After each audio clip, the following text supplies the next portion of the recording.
Aging. I think that growing old is such a great, interesting adventure. I always say that I'm over 65. And I know you're going to want to know why I don't give my exact age. And that really is something I haven't dealt with yet. I can see now from this interview that it's something I have to start looking at. But until I go through that door myself, I'm not ready to share it with other people. Only starting to look it in the eye and say, this is how it is. This is a picture of Lucretia Mott, who was my great-great-grandmother. And my spiritual guide was a great-great-aunt who said to me when I was quite young, "Follow thy inner light, dear. It is thy greatest treasure." And I've always felt her wisdom and guidance. And she grew up on Nantucket, which is where recently, now in my 70s, I've started sailing again. I'm, let's see, 67, and yes, I never thought I'd live in a trailer park. To my family, I kid about being trailer trash now, but I love it.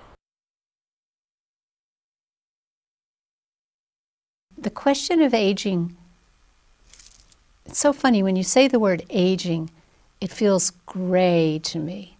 When I say the word ripening, it feels like, oh, some fullness is coming to its completion. This is an award that my mom got for the National Handicap Ski Championship in her age group after she lost her leg, and they entered her into the national downhill competition, and she won in her age group. So she was in her 70s, she was my age, and I feel as if she's coming through me, and she's the one who says, well, look what Mom was doing at my age. I could go sail on a 72-foot ketch. I started getting more comfortable with actually aging.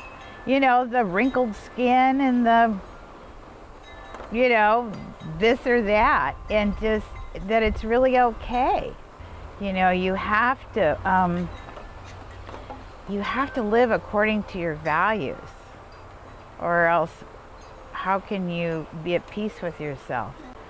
Coming from a sense of love and respect and awe and curiosity and faith and reverence and playfulness.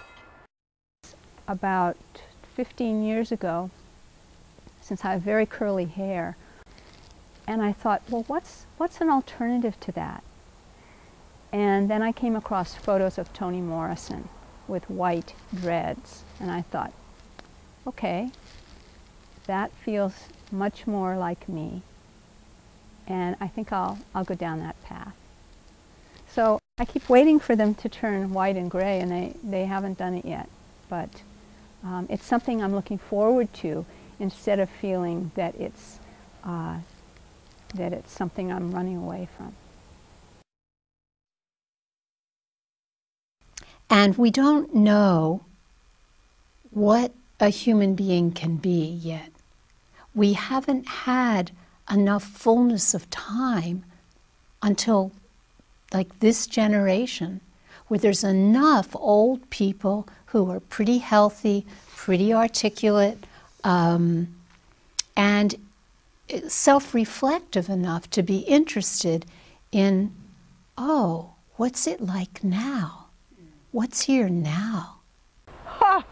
Oh my God, that has been an 8-year process of letting go. Yes, all my stuff. I see it as just these Klingons that, you have all these possessions and then you have to take care of them. So now I'm down to a little closet like this, which is pretty amazing. And I think the other thing in terms of getting older and thinking about loss and the Buddhist teaching of old age, suffering, and death, that really we do lose everything. As we age, we lose our beauty, our energy, often our health, the people we love, and then we lose our life. I don't run. I don't ride a camel. Now that was sad for me because my relationship with camels when I was in the Sahara was so profound. So the idea that I'm really not in shape to ride a camel anymore was a kind of sad thing. So there are some really good things about it, Salidra, about aging. I'm so glad to say.